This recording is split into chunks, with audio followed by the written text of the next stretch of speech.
So following Russia's invasion of Ukraine a month ago, there are growing calls, particularly from America, for President Vladimir Putin of Russia to be declared a war criminal. The United States has vowed to assist Ukraine in building a case against Putin. We discuss this now with Martha Bradley, Associate Professor at the Department of Public Law at the University of Pretoria. Thank you very much, Professor Bradley, for joining us this afternoon. What is a war criminal and who gets to decide? That is a very important question, especially as we hear the label war criminal being attached to Putin quite freely. And for Putin to be considered a war criminal, there has to be a judicial process. And he must actually be found guilty by a court of law. So labeling him a war criminal does not have a binding legal effect. It may indeed prompt more reputational harm that might escalate sanctions and might also prompt further investigations. But indeed, he has to be prosecuted and found guilty by a court that has jurisdiction over this kind of matter. And what is the standard of proof?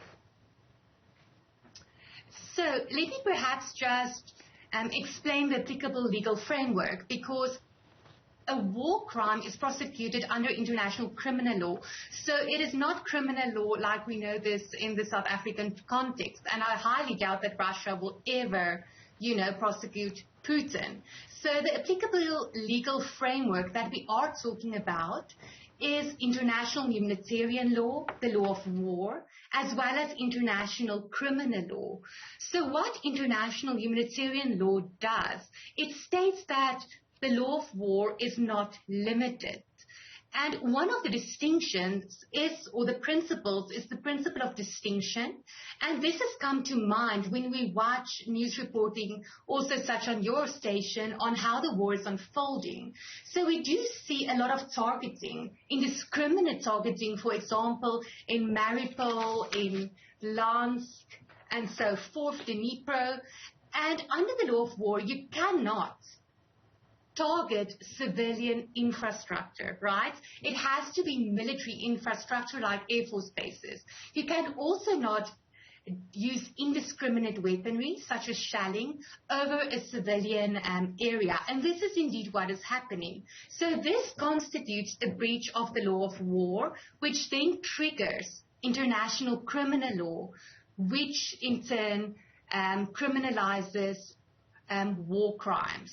So for him to actually be prosecuted, we indeed need the International Criminal Court to exercise jurisdiction. This is the permanent International Criminal Court. As you know, neither Ukraine or Russia are parties, but there are exceptions for it to exercise jurisdiction. And we do know that Mr. Khan is indeed investigating war crimes being committed by Russia in Ukraine under Article 15 of the Rome Statute. Now, this is not a guarantee that the Rome Statute, the International Criminal Court, will actually prosecute, but it does give him the authority to investigate.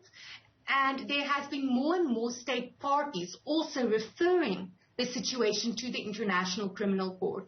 So I do think that the labeling is adding international pressure on Mr. Khan to indeed investigate. Perhaps I shall just allow me, Prof, to just come in there, is that, it might just be difficult to prove, at least in my very simple thinking, because you've got cases of he says, she says, Russia saying, well, we didn't bomb that hospital, we didn't do this, we didn't do that. And then you find the condemnation from the international community, as you rightfully pointed out earlier on, that it's just a label. It might be difficult to prosecute, but it does do reputational damage. So also considering that there might be a bias from people who are sitting on this panel that has to decide. At least in terms of the International Criminal Court, you have professional judges that will be neutral in this sense. It is important to understand that the judges are neutral in terms of the International Criminal Court. We shouldn't confuse the International Criminal Court with the International Court of Justice, also in The Hague. as he now pointed out that, of course, we know that Russia is refuting the attack of a hospital, even though we have footage that can be verified that the maternity hospital was indeed struck.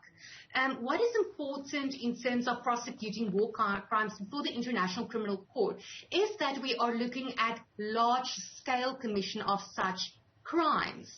And indeed, in one of the type of crimes is intentionally directing attacks against civilian objects. And this, for example, are the apartment blocks in Mariupol. This has been ongoing now for over 2 weeks, the constant shelling of Mariupol. So to my mind, there is sufficient television recorded evidence that can be verified. We live in a different era now than we did, in World War II. So it's easier to capture and verify. The same for Dnipro and Lust. Again, we also have, or there is, of course, evidence in terms of, for instance, the Baba Yar Holocaust Memorial Center that was targeted and universities that were targeted. And this is also war crimes because these are protected buildings. So in my view, the question is rather having the ICC to exercise jurisdiction over the matter than the burden of proof. Because indeed the continuous shelling of Mariupol is being recorded. The media is doing a wonderful job in recording these atrocities. So this, I think that it won't be too difficult to prove, but it is a question of jurisdiction of the court. I remember it was Chimamanda Ngozi Adichie, I think she said there's a danger in, telling one side of the story. When we talk about national leaders that have been prosecuted in the past, maybe Charles Taylor comes to mind, but have we seen any others, especially European leaders, if you will? Indeed, it is important to remember that the International Criminal Court can only exercise jurisdiction over states that has consented because of state sovereignty, of course.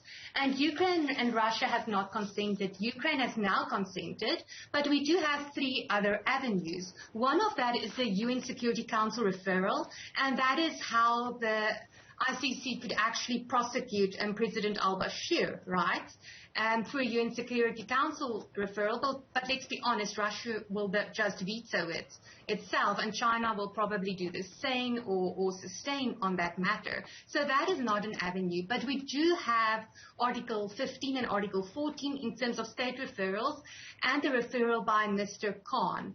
And if the court then chooses to exercise jurisdiction, then head of state immunity is lifted, and indeed he can be prosecuted.